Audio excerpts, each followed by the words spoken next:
Even though the main focus for the project, as well as for the rest of the course, as a matter of fact, is of course React, we probably want our application to be looking like this, not like this. And in order to fix that, we are gonna have to head over to a CSS file. Or I'm sorry, I keep referring this to a CSS file. Obviously, that wouldn't be SAS file, but you understand the general idea, our styling file.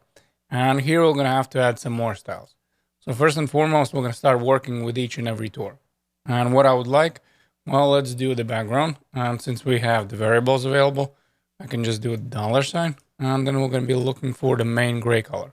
The moment we add the color, notice we're getting this gray color for all our backgrounds. Also, I would like to add a little bit of margin in between. I'm gonna say margin, and then we're gonna say top bottom is gonna be, let's say, two REMs and left and right is going to be equal to 0. Also, I would like to set up the media query because what would happen is that depending on the screen size, we are going to be changing the layout. Notice here the image is going to be side by side with the text. Or the moment we're going to go to the smaller screen, we're going to have the card layout. So that would be the general idea of what we're going to try to achieve. In order to do that, again, we're going to write the media query, which would start with media screen, and then we're going to be having a keyword and then let's say from what kind of screen size. So in my case, I'm going to say starting from 768, so 768 pixels, we are going to set up our layout. And the way we're going to do that again with a display of grid. So I'm going to say starting from 68, there's going to be display of grid. And now I'd like to set them side by side. For that, we have the property of grid template columns. That would be the property. And by the way, you're probably already noticed that this is kind of a major property where this sets up your whole grid layout. Other than that, if you just have display grid, nothing is going to happen. So in order for the grid to work, this is probably one of the properties that you're going to use the most. I know that kind of naming is long and maybe in the beginning hard to remember, but you're gonna have to remember it because in order to work with grid, this property you're probably gonna use a lot. And for this, again, we're gonna use fractions, and I'm gonna say 2 fractions and 3 fractions.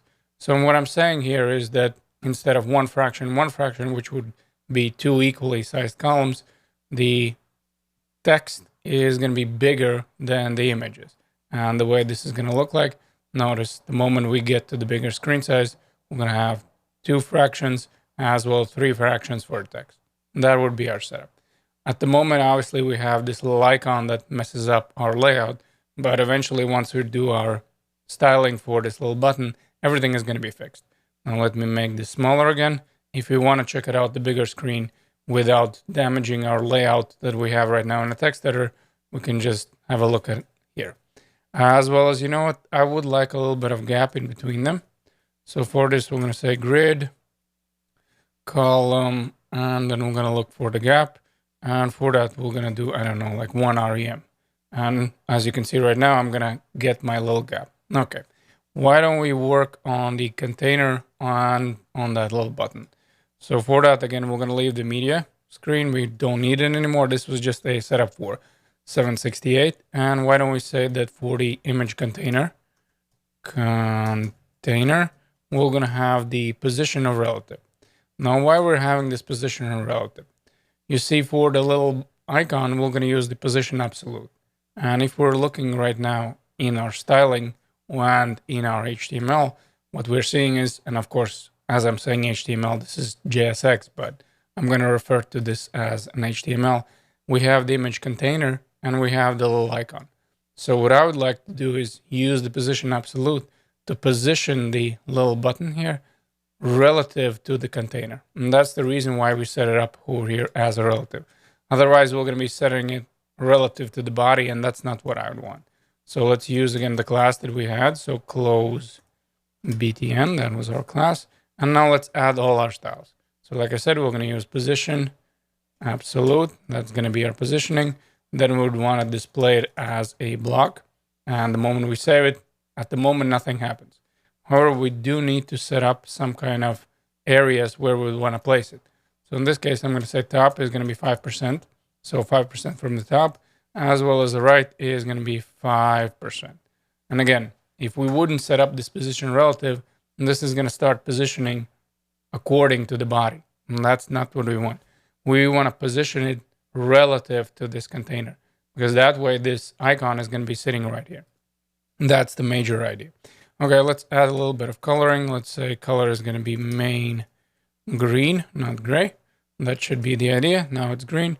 Then we also would want to increase the font size. Let's say 2 rem. So this is going to be bigger.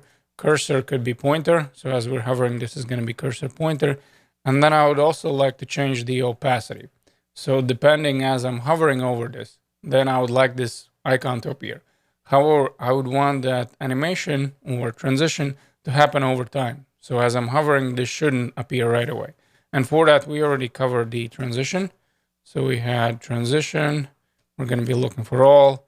And let's say here's 0.3 S, and we're going to be looking for the linear. Now, if you do get sick of adding, let's say, this transition, we could have done it this way, where we go back to our variables. I'm going to say, let's say another variable, main transition here. And then we can add again all 0.3 seconds, and we're going to go with, let's say, linear. That would be another option.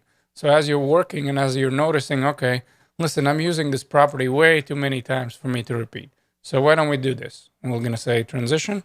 And since we set up the main transition, we can just say main transition. And then let me finish all the styling. And then let's see whether this is going to be working. So I'm going to save it. Obviously, we are using the variables from our Sass anyway. So everything should be working fine. And then, you know what? Let's set the opacity first for 0. So by default, this is going to be hidden. And I already can see that transition is going to work fine. And then let's just say that as I'm hovering over the image container, I would want to happen something to the close button. So let's write like this. Let's say image container, and let me make this maybe a little bit bigger. So as I'm hovering here, I would want the close button. So let's say close BTN to be opacity of 1. So what I'm saying by default, this is going to be hidden. However, as we're going to be hovering over the container, notice the button is going to appear. And again, this happens over time because we have this main transition. I didn't want to add this main transition in the very beginning because maybe this would be a little bit confusing to begin with, since I wanted to focus on the variables. And I think the easiest ones are colors to understand. However, again, as you're working, if you find more and more properties that you're just repeating, you might as well set them up as variables because that way you don't have to repeat yourself. And then all your code is going to be in one place where you have the variables. So if you want to change something, just change something and everything is going to be working fine. Okay. So we also have this tour info. So why don't we first actually select this? So we're going to say tour info class. Then here we're going to add some padding. I'm going to say padding 1 REMs top bottom, 0.5 left and right. This should add our nice paddings. And then let's add some heading 3s, meaning let's add some styling here for them. And again, we can do the nesting since the heading 3 that I'm going to be targeting, the city and then the name and what we have info, all of them are sitting within the store info. So what's nice about Sass, we can do the nesting. I don't have to say, okay, tour info heading 4. Instead, I can just write all our styles here. So let's say heading 4, or you know what? No, the heading 3 was obviously first one. So text transform. Let's do uppercase. That's going to be our styling. Then color is going to be green. So we have the variable for that. So color is going to be green. Awesome. Everything starts looking already much more nicer. Then we have the heading 4. For that, let's do maybe text transform capitalize, text transform capitalize. That should be our styling, as well as maybe color is going to be a little bit different. Let's write, I don't know, main gray. Let's see how this is going to look like. Color main gray. That should do it. Or you know what, it shouldn't, because we have obviously by default we have right away the background. So why don't we just leave the color altogether out? And you know what? A little bit of margin wouldn't hurt us. So let's say margin top is going to be 0.2. However, here, maybe let's write all the properties. I'm going to say that I'm going to be looking for left and right 0. So top, in my case, is going to be 0.2. then left and right is going to be 0. However, the bottom is going to be bigger. So I'm going to add over here 0.6. So in general, this should look something like this. So I'm going to have a smaller margin on the top and then bigger one in the bottom. And last but not least, we have the heading 5 as well. That's going to be nested. So heading 5, text transform. And then we're looking for capitalize. So we're going to capitalize this. However, also remember that within this heading 5, we have the span, correct? As we're looking back, we have the heading 5 and then we have the span. So we can do even more nesting. I can say here the span that is going to be within the heading 5 could be, let's say, color green, color. And obviously, we're talking about this font awesome icon right now. And let's have the color of main green. That should do it for the span. Margin is going to be all around, let's say, 0.5 rem. Then font size could be, I don't know, 1.2, something like this. And then we have the cursor pointer. So this should do it for our little icon. And yeah, this should also do it for all our styles. I think this one is going to look close enough to what we're going to have eventually. So we can start working on a logic. Let's say hiding this text as well as hiding the actual item altogether.